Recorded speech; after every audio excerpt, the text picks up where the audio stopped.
Hello dear students, welcome to Bajirao IAS Academy, the Hindu news analysis.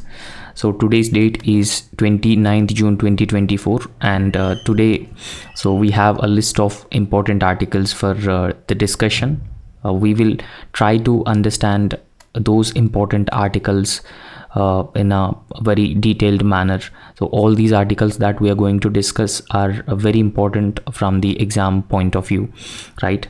So there are multiple perspectives for each of these articles. We'll look into that and we will try to understand each of those important dimensions and perspectives. Now, before actually discussing all these important articles, yesterday I have given one practice question that is with respect to Global Financial Stability Report. Now, there are a number of organizations which are given in this options. Which of the following organizations releases Global Financial Stability Report? So option A, International Monetary Fund, option B, Reserve Bank of India, option C, World Trade Organization, and option D, World Bank. So the correct answer for this question is option A, because International Monetary Fund releases Global Financial Stability Report every year.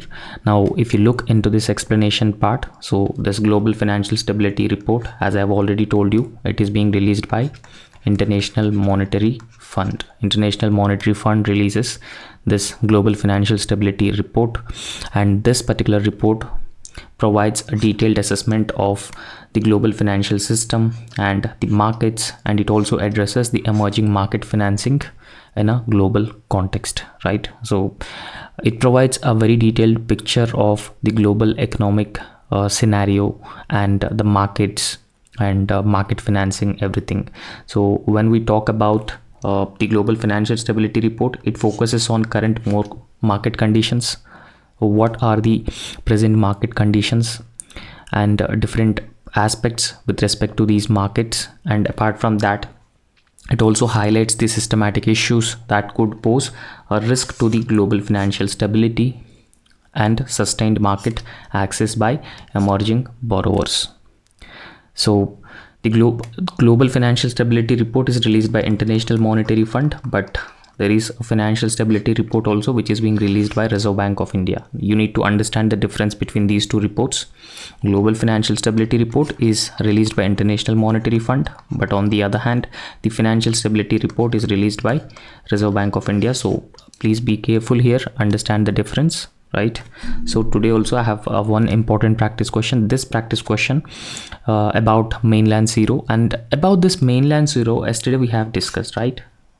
So I've explained about this mainland zero, right? So the options are it is protected under CITES Appendix 2, and option 2 says that it is a native to the Himalayas and Southeast Asia and China.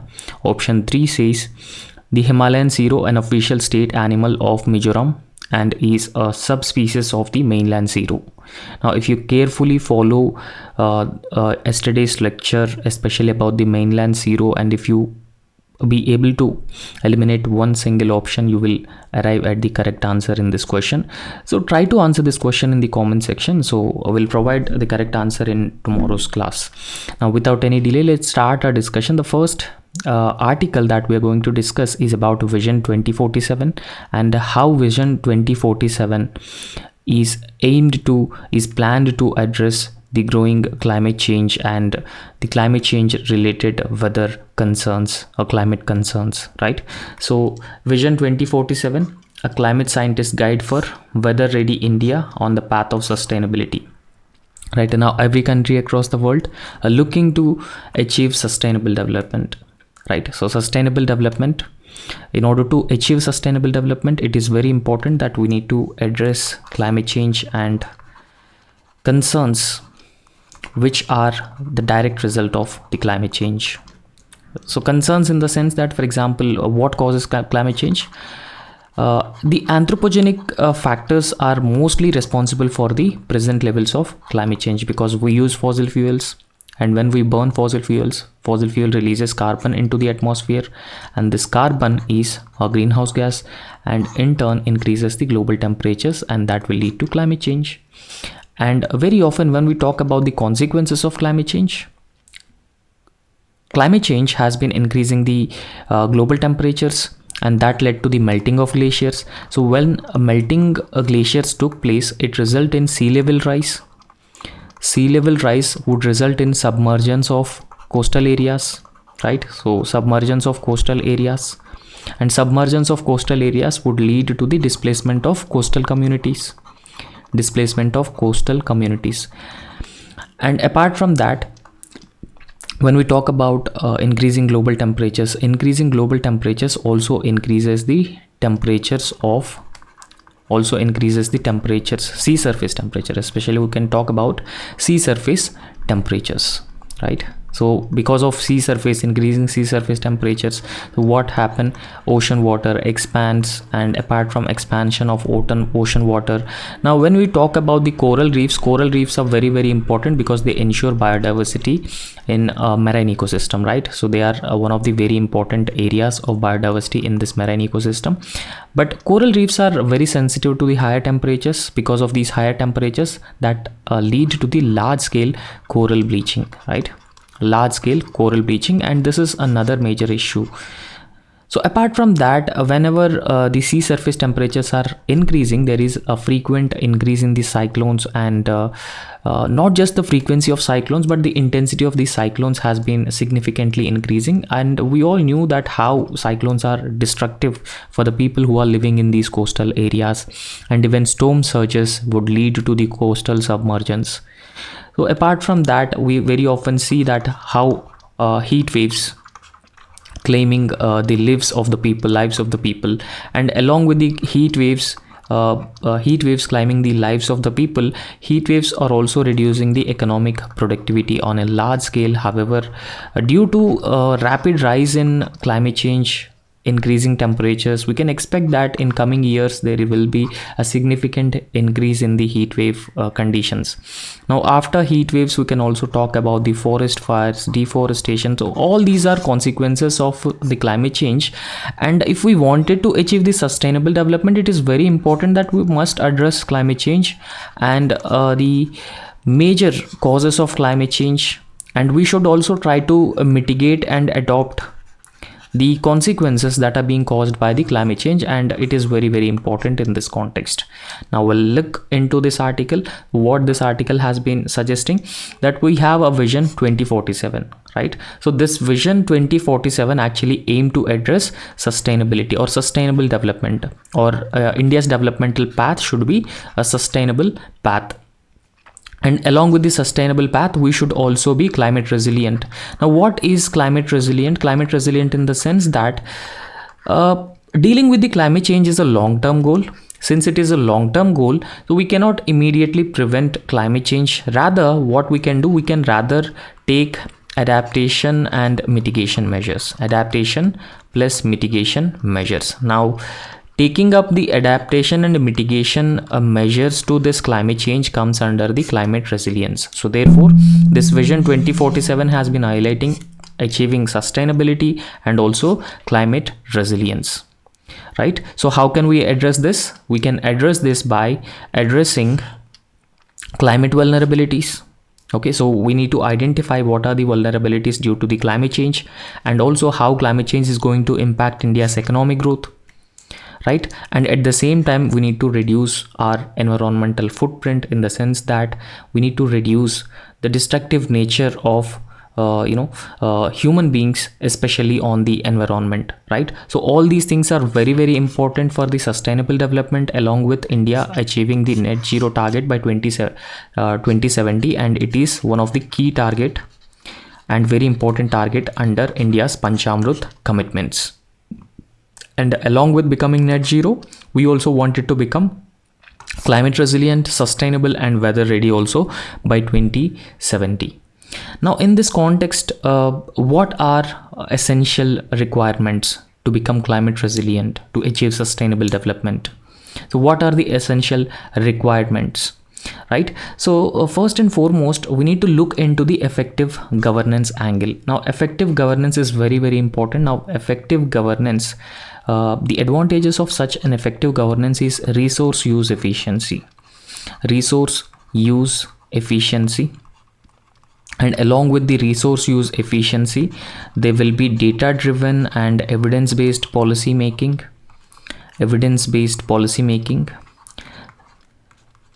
So all these things are part of the effective governance, right? Now when we talk about this effective governance especially requires different ministries who have engaged with the different aspects. They have to work collaboratively.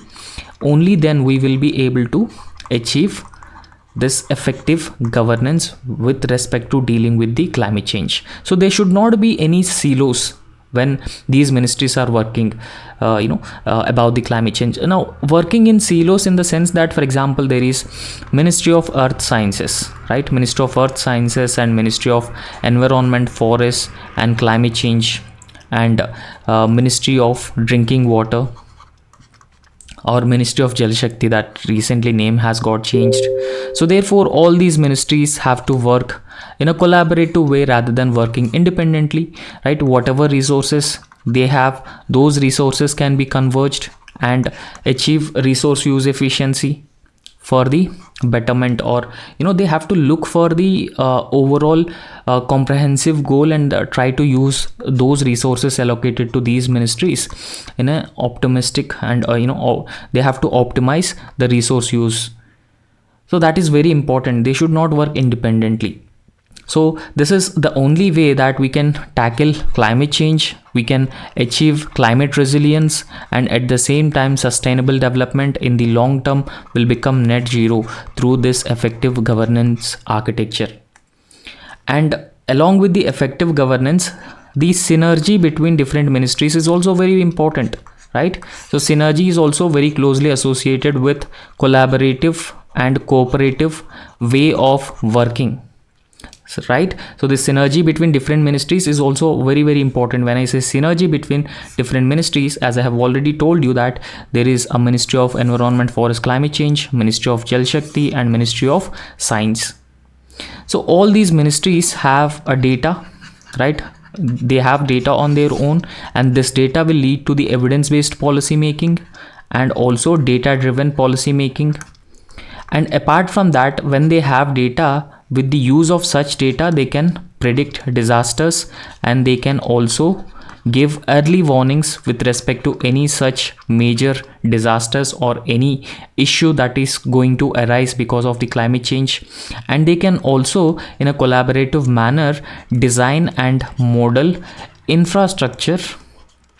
This particular infrastructure specifically deals with the climate change and the negative impacts of climate change, such as heat waves. We talk about heat waves, and due to increasing intensity and frequency of cyclones, so that will also lead to floods. And climate change is also very often causing El Nino and La Nina. La Nina leads to floods and El Nino effect leads to drought-like conditions, right? So therefore, the data and the synergy between all these ministries is very, very important. And after that, what should be the implementation strategy? So we need to have a proper implementation strategy, and that is also very, very important here, right? So again, I am emphasizing that all these ministries must work in a collaborative manner. To when they are working in a collaborative manner, so this will result in optimization of resources, whatever resources which are being allocated. And apart from that, so they can easily manage risks by collaborating with each other, and they can address different issues with respect to climate change, such as vulnerabilities of the people across different areas. And they can also deploy technology to reduce such vulnerabilities and also achieve adaptation and mitigation to the negative effects of the climate change. So all these factors are very, very important in this context. And after that, we need to talk about how we can achieve sustainability, or how the sustainable development can be achieved. In fact, sustainable development is a very, very important goal. Sustainable development should be a very, very important goal for our country, right? So this sustainable development, when we focus on sustainable development, it could address climate change, growing climate change concerns, can be addressed substantially by the climate change, the sustainable development and proper sustainable development framework. Now, in this particular context, whenever we are aspiring for the sustainable development, we need to look into different natural resources such as water, land or soil, water, land, soil, and even energy, along with the energy and healthcare infrastructure. So everything have to be seen in a holistic manner, and different ministries have to work in a with a synergy and in a collaborative manner, right? So that they can find out nature-based solutions for these different issues, and that reduces the exploitation of existing scarce natural resources, right? It would reduces the scarce natural resources, and at the same time the sustainability of the economic growth, the sustainability of environmental development can be efficiently addressed by these nature-based solutions, right? So in this sustainability and sustainable development, food, water, energy nexus is very, very important, and that has to be properly emphasized.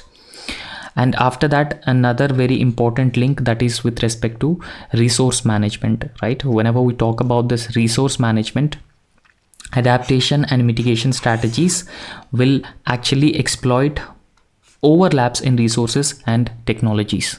Now, whatever overlaps we have, overlaps in technologies and resources have to be identified. They have to be identified. So these overlaps will actually help ensuring mainstream the sustainability in fiscal policies and even the budget processes as well.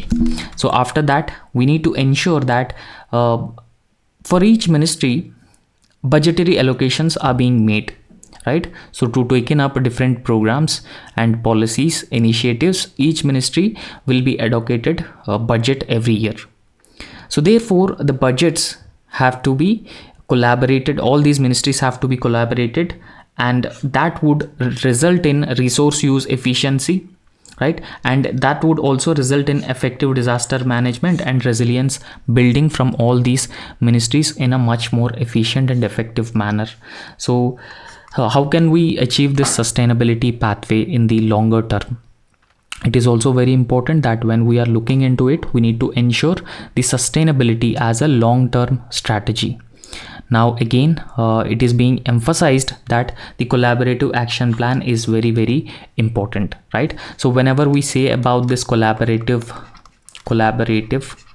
action plan, this collaborative action plan not just emphasizes on different ministries and their collaboration, rather it emphasizes on different stakeholders, and different stakeholders come together. For example, if I say that the government is one stakeholder, civil society is another stakeholder, non-governmental organizations who have engaged in environmental conservation, environmental protection is another stakeholder, and apart from that, the academia is another stakeholder, the private sector is another stakeholder, and the research agencies or research institute or R&D institute is another agency. So all these different stakeholders must to come together to have a collaborative and holistic plan, right? So when they have come together, that ensures a comprehensive monitoring and evaluation towards the sustainability over a period of time. Now, responsibilities not just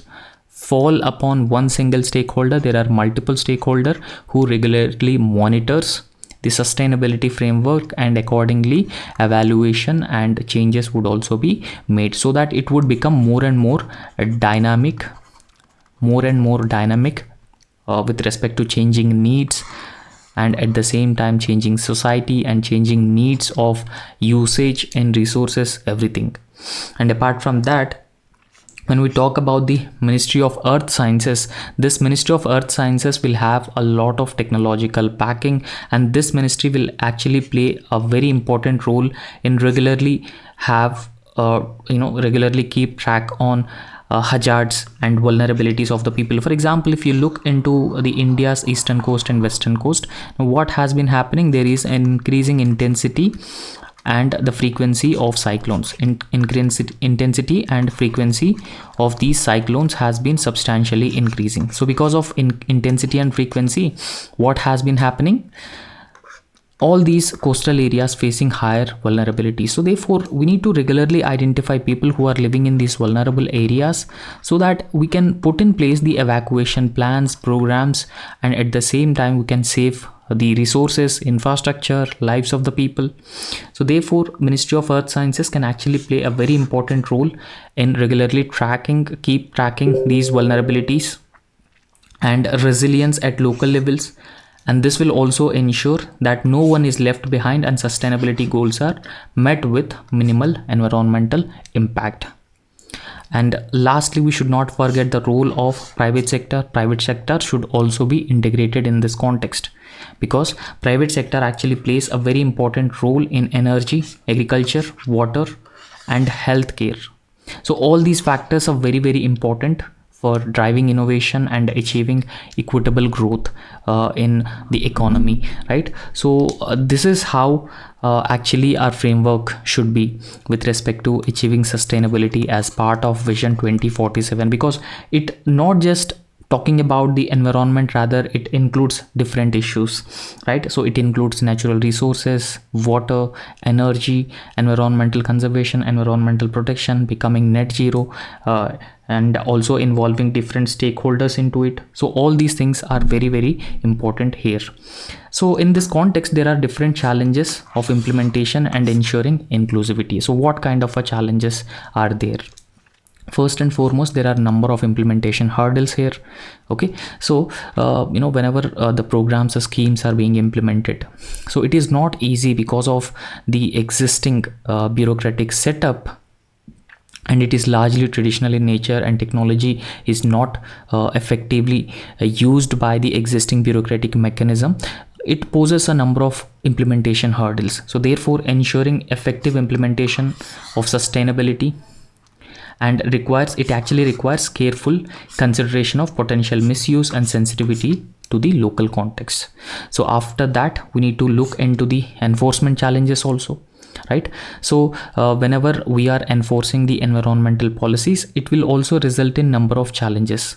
So since it has resulted in number of challenges while enforcing such schemes and programs, because it is complex in nature. Whenever we are enforcing such policies, it is complex in nature, and India is a diverse country, a huge country with a lot of population, and we also have the federal setup. So therefore it actually demands robust monitoring and adaptive strategies, and these strategies can actually address the misuse and inefficiencies.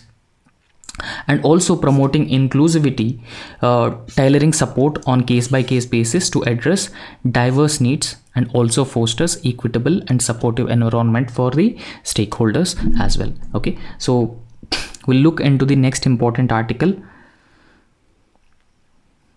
So it is about the emergency. Now when we talk about the emergency, in 1975 emergency was enforced, and it was widely criticized that it was implemented to take away the civil liberties of the people, right? So that was the time that India's democracy was completely crushed. It was heavily criticized because restrictions were imposed on press, and anyone who protesting against the government for this arbitrary imposition of emergency were jailed or imprisoned, right? So the civil liberties were restricted a lot in this emergency times of 1917. This was not the first time that emergency was imposed. This was not the first time that the national emergency was imposed. Earlier also there was a national emergency, but 1975 national emergency is a lot criticized. Now, before actually discussing that, let's have a brief outlook over different types of emergencies. So there are three different types of emergencies: national emergency, state emergency, and the financial emergency, right? So national emergency is mentioned in Article 352 of the Indian Constitution, right? So the grounds for imposing national emergency are actually three grounds: due to war, external aggression, and armed rebellion, right? So these three are the grounds for imposing national emergency: war, external aggression, and armed rebellion. And similarly, along with the national emergency, we also have state emergency, and that is mentioned in Article 356 of the Indian Constitution, and it is very often a controversial thing.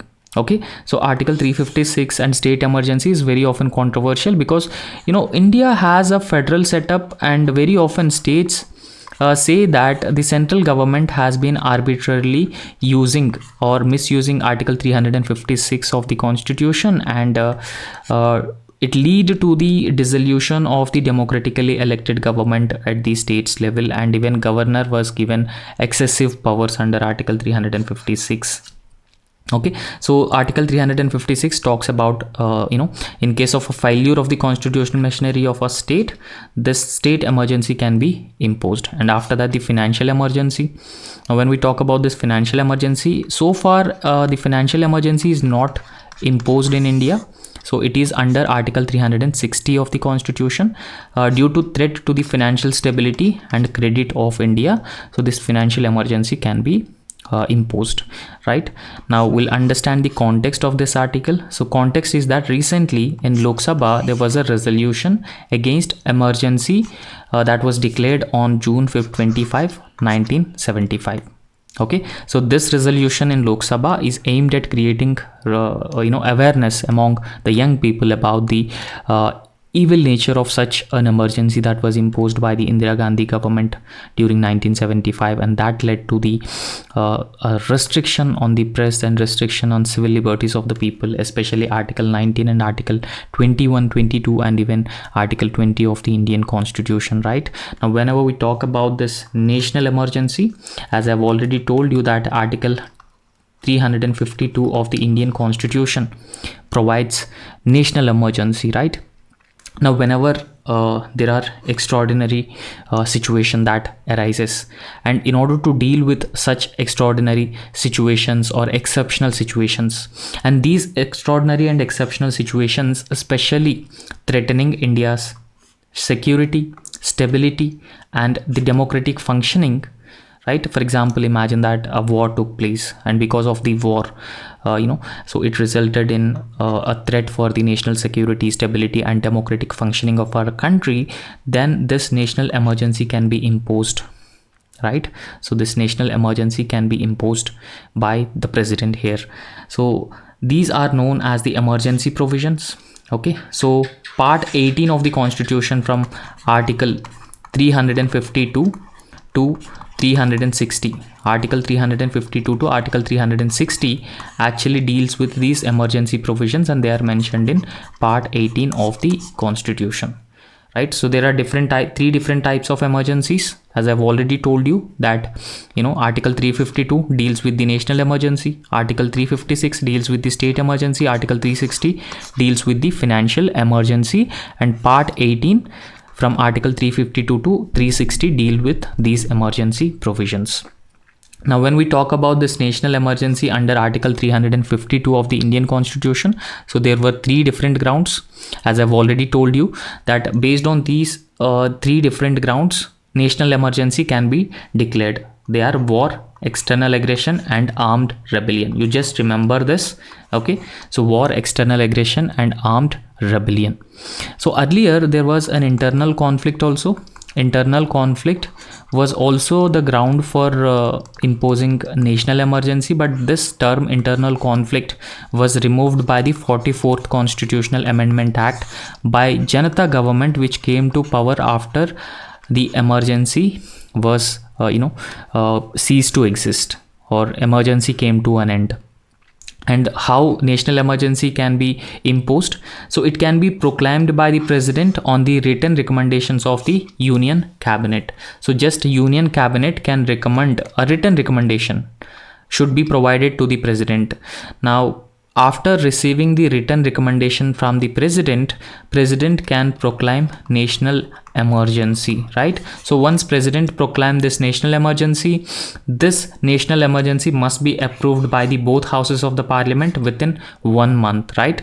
So for example, in January 1st, national emergency is being imposed.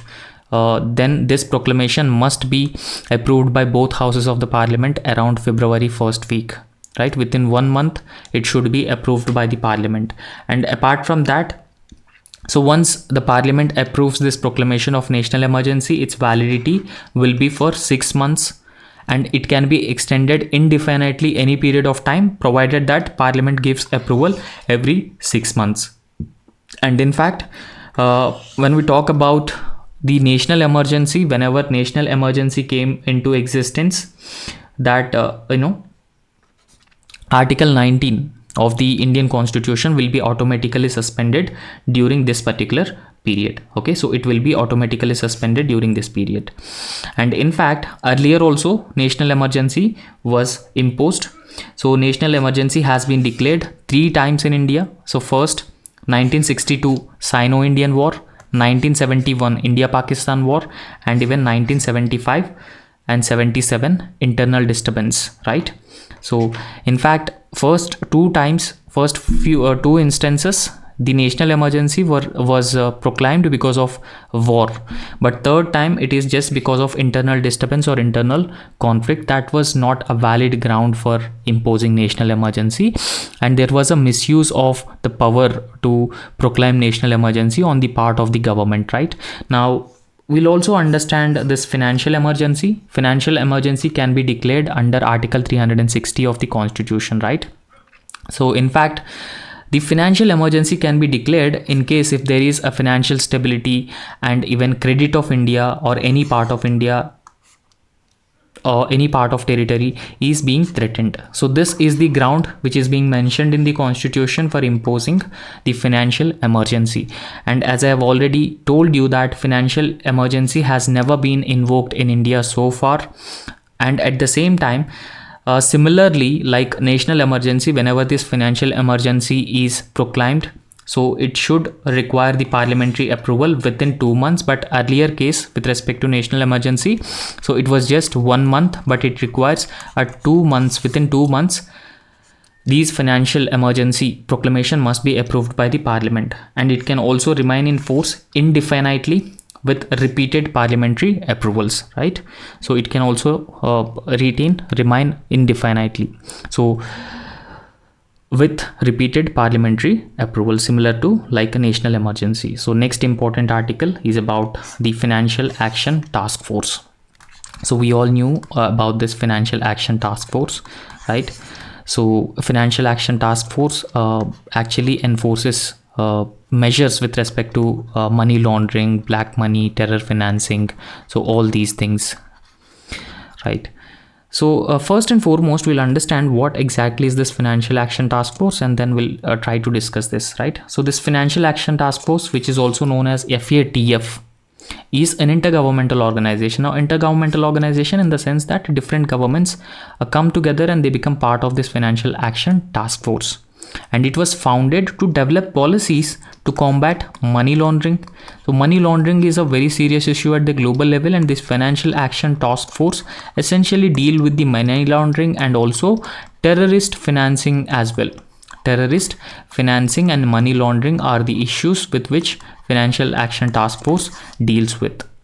So this initiative of Financial Action Task Force was taken by G7 group of countries. Right now, what are the major functions of the Financial Action Task Force? It promotes policies that combat global money laundering. So the issue of global money laundering, terrorist financing can be dealt by the measures or the policies which are taken by this Financial Action Task Force. And apart from that, it would also promote measures to tackle terror financing, and it would also maintain a list of countries that are non-compliant with the rules of the Financial Action Task Force. Right now, apart from that, Financial Action Task Force also has two different lists. Any country which is not complying with the rules of Financial Action Task Force can be listed in either blacklist or grey list. When we talk about the blacklist, so it is the lowest. Okay, so in whenever any country not at all paying any regard to the rules of the Financial Action Task Force and not complying with the rules of Financial Action Task Force, not at all complying with rules, then that country will be placed in the blacklist. Okay, so it is issued to a list of countries which are found to be non-cooperative in their global fight against money laundering and terror financing. And in fact, when we talk about the grey list, it serves as a warning for countries to become compliant with the directions of Financial Action Task Force, right? So it is a warning, but if countries don't listen and countries continue to not pay any attention to the rules of the Financial Action Task Force, countries will be placed in the blacklist. Now, what is the significance of Financial Action Task Force? So it actually blacklist different countries. So if they don't follow the compliance rules with respect to money laundering and terror financing, and it also prevents state-sponsored terrorism, especially countries like Pakistan who openly sponsor terrorism, as well as illegal money laundering would be prevented by the policies of this Financial Action Task Force. And apart from that, this organization will also bring uniform standards for the global transactions, right? Now, when we talk about this Financial Action Task Force, India has achieved an outstanding outcome in the mutual evaluation by Financial Action Task Force. Okay, so it is in fact a positive news for India that India has complied with the Financial Action Task Force rules, and it was an outstanding outcome. So this milestone highlights that India's efforts to combat money laundering, terror financing, and placing India in the regular follow-up category. So since India has been following the money laundering, terror financing norms properly, now India will be placed in regular follow-up category of countries. Okay, so in fact this regular follow-up category is very is given to very less countries, only 4 countries in the entire G20 countries. Now you can imagine that G20 is such a group which has the top 20 economies of the world, and India placed under this regular follow-up country is actually a significant achievement from the Indian side, because India has been properly complying with all the rules and norms of the Financial Action Task Force. Now, Financial Action Task Force evaluation and significance. What is the significance of this Financial Action Task Force? So we have understood.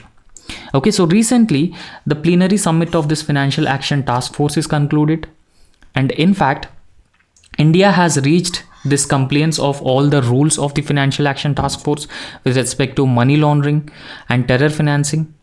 Okay, so as per the requirements of the Financial Action Task Force, so there is AML, anti-money laundering measures, and countering financing of terrorism, that is CFT, counting financing of terrorism, and countering proliferation of financing regimes.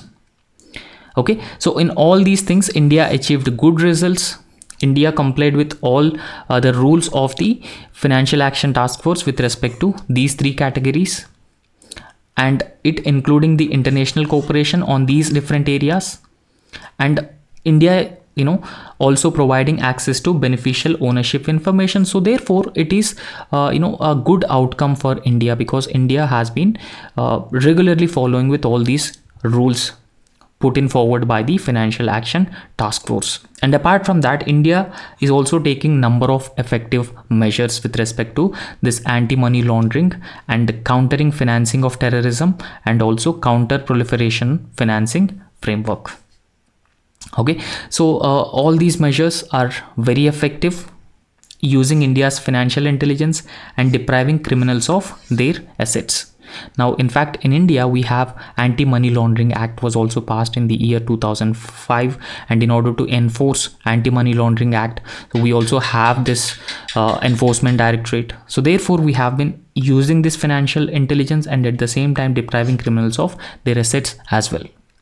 The evaluation by the Financial Action Task Force has actually highlighted India's success in transitioning from a cash-based economy to a digital economy to reduce money laundering and also terror financing risks. And if you look into the digital economy, India is the largest digital economy in the world. The largest number of digital transactions are being done in India itself. So this transformation of India into a cash-based economy to a digital economy has actually prevented the excess risks of money laundering and this terror financing as well.